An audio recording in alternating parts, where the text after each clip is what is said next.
Bonjour chers élèves de 6e. Alors voici donc le bilan juste avant le devoir qui aura lieu lundi ou mardi. Alors on a commencé ce chapitre, ou le début de l'année en tout cas, avec la numération babylonienne. J'expliquerai la raison pour laquelle j'ai fait ce choix-là. Ensuite. Alors je vous rappelle qu'il y avait deux symboles, le clou et le chevron, mais que leur valeur changeait en fonction de la place qu'ils occupaient dans le tableau. Donc on a commencé par le petit clou, qui vaut 1, le petit chevron qui vaut 10 fois le petit clou, le grand clou qui vaut 6 fois le petit chevron, le grand chevron qui vaut 10 fois le grand clou, le clou qui vaut 6 fois le grand chevron, et pour finir le méga chevron qui vaut 10 fois le méga clou. Donc le principe est relativement simple, chaque chevron vaut 10 fois le clou correspondant, et puis quand on passe d'une colonne à une autre, eh bien c'est quand on a 6 fois plus grand que le chevron de la colonne précédente. Donc si on veut traduire dans notre propre numération le nombre ici représenté dans un tableau, eh bien il suffit de indiquer la valeur correspondante, le petit clou valant 1, le grand clou valant 60 ici et le méga clou valant 3600, il suffit d'additionner les trois nombres pour obtenir 3661. De la même manière, le méga chevron valant 36 000, le grand chevron valant 600, le petit chevron valant 10 et le petit clou valant 1, en additionnant les quatre nombres, on obtient 36 611. Et puis j'en ai profité pour compléter totalement le tableau. Pour la ligne située au milieu, on obtient 4271 après avoir ajouté 3600 à 670 et 1. Bon, on peut prendre sa calculatrice pour effectuer les additions. Ensuite, je vous ai montré qu'il était relativement simple d'effectuer certaines multiplications dans la numération babylonienne. Par exemple, voici un nombre représenté, donc dont la valeur dans notre propre numération est 3661. Si on le multiplie par 10, on obtient 36 610. Les Babyloniens, ne connaissant pas notre propre numération, devaient s'y prendre autrement. S'ils prennent le petit clou et qu'ils le multiplient par 10, ils vont obtenir un petit chevron. S'ils prennent un grand clou et qu'ils le multiplient par 10, ils vont obtenir un grand chevron. Et s'ils prennent un méga clou et qu'ils le multiplient par 10, ils vont obtenir un méga chevron. Voilà, donc un Babylonien, quand il multipliait un nombre par 10, eh bien, il remplaçait chaque clou par un chevron correspondant. Une autre multiplication pour laquelle les Babyloniens n'avaient pas beaucoup d'efforts à faire, c'est la multiplication par 60. Alors, j'ai déjà complété le tableau, vous vérifierez, j'ai obtenu dans notre propre numération 671. Il nous faut prendre la calculatrice pour trouver le résultat de la multiplication par 60, c'est-à-dire 40 260. Eh bien, les Babyloniens avaient beaucoup moins d'efforts à faire pour multiplier par 60. Si je prends le petit clou, que je le multiplie par 60, autrement dit je vais obtenir un grand clou. Le petit chevron, quand je vais le multiplier par 60, il va devenir un grand chevron. Un grand clou, lorsque je vais le multiplier par 60, il va devenir un méga clou. Et le grand chevron, lorsque je vais le multiplier par 60, il va devenir un méga chevron.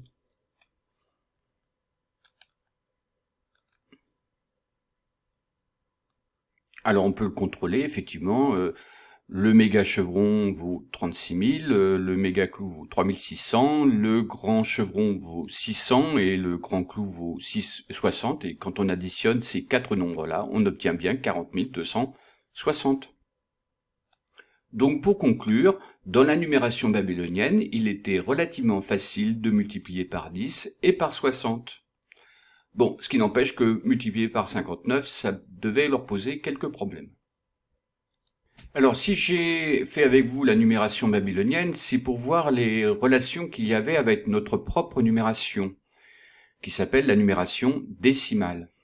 Alors évidemment, nous n'avons pas le petit clou, le clou ou le chevron, mais nous avons des symboles aussi, qui sont des chiffres qui vont de 0 à 9.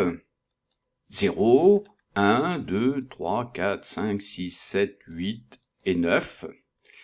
Et puis notre système consiste simplement, lorsqu'on passe à 10, eh bien, de mettre une dizaine ici, et puis 0 unité ensuite. Une dizaine correspond finalement chez les Babyloniens à un chevron. Et quand on aura épuisé tous les chiffres des dizaines, on arrivera à 99, autrement dit 9 dizaines et 9 unités, eh bien on va passer à une centaine et on va remettre les compteurs à 0. Pour écrire 100 qui correspond à une centaine, 0 dizaine et 0 unité. Voici le nombre 12. Dans notre système, dans notre numération décimale, eh bien, il est très simple de le multiplier par 10. Une dizaine va devenir une centaine, 2 unités va devenir 2 dizaines, et puis du coup, on mettra le compteur à 0 des unités, obtenir 0 unité, et on obtiendra donc 120. Si je multiplie 120 par 10, eh bien, le même processus va avoir lieu, on va obtenir 1200, 1 millier, 2 centaines, 0 dizaines et 0 unité. Et pour finir, si on remultiplie par 10, eh bien on va obtenir 12 000, une dizaine de milliers, 2 milliers, 0 centaines, 0 dizaines et 0 unité. En sens inverse, évidemment, si je divise par 10 12 000, je vais obtenir 120, ou 1200, pardon. Si je divise par 10 1200, je vais obtenir 120. Si je redivise par 10, je vais de nouveau retomber sur 12. Alors ensuite, je suis reparti de une unité et je vous ai dit, est-ce que cette unité, on peut la diviser par 10 ? On obtient 0,1. Autrement dit, 0 unité et 1 dixième d'unité. Puis ensuite, je redivise 0,1 par 10 et j'obtiens 0,01. 0 unité, 0 dixième et 1 centième. Et si je redivise par 10, je vais obtenir 0,001, 0 unité, 0 dixième, 0 centième et 1 millième. Et évidemment, si je fais le chemin inverse en multipliant par 10, eh bien, je vais retrouver les nombres que j'avais écrits précédemment ou dits précédemment pour revenir à une unité. Et si j'ai le nombre 11 et que je le divise par 10, eh bien, le chiffre des dizaines va devenir le chiffre des unités et le chiffre des unités va devenir le chiffre des dixièmes. Et si je repars dans l'autre sens, évidemment, je vais revenir au nombre que j'avais au départ. Et puis si je multiplie par 10, on va obtenir 110. Et puis si on multiplie par 10, on va obtenir 1100. Et si on multiplie par 10, on va obtenir 11 000. Alors c'est ce principe-là que je vous demande de comprendre, cette transformation d'un chiffre, excusez-moi, du chiffre et change de place et change de valeur, quoi. En gros, c'est ça le principe. Allez, tiens, on va faire le petit voyage inverse. On divise par 10, puis encore on divise par 10, puis encore on divise par 10, puis encore on divise par 10, puis encore on divise par 10, 0,11, puis on divise encore par 10. Voilà, 0,011.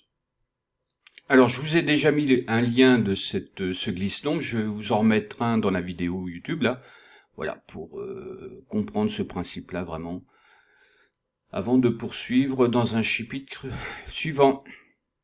Alors, en classe, on s'est beaucoup entraîné sous forme de calcul mental, et donc les cours précédents, je vous ai demandé de repérer les chiffres, parce qu'on n'aura pas toujours un glisse-nombre à notre disposition. Donc prudence, attention, hein, parce qu'à l'école primaire, on regarde, quand on demande le chiffre des unités, on ne sait pas toujours le repérer. Donc le chiffre d'une unité, c'est le 5 ici, hein, c'est toujours celui qui se trouve à gauche de la virgule. Donc 5 unités, 4 dizaines, 3 centaines, 2 milliers, une dizaine de milliers, et puis 6 dixièmes, 7 dixièmes et 8 centièmes. Donc le chiffre des centièmes ici, c'est le chiffre 7. Donc, vous voyez, la virgule est ici. Par exemple, si je mets pas de virgule, le chiffre des unités, c'est le 8. Hein. La virgule serait là, en fait. Hein. Donc, le premier nombre se lit 12 345,678. Quant à l'autre, il se lit comment, d'ailleurs? Ah, 12... Oui, 1 345 678. Voilà, j'ai décalé le nombre 12 345,678 de façon d'abord à entourer le chiffre des unités qui est 5. Vous voyez, il est à la même hauteur que le chiffre des unités. La virgule, elle serait là. Voilà, puis j'ai écrit un dernier nombre, il faut savoir le lire quand même correctement, hein, c'est un nombre entier. Celui-ci se lisait 12 345 678. Et celui-ci se lit comment? Oui, 12 345 678 241. Voilà, j'ai fini pour cette vidéo. J'espère qu'elle vous sera utile pour votre devoir. À bientôt.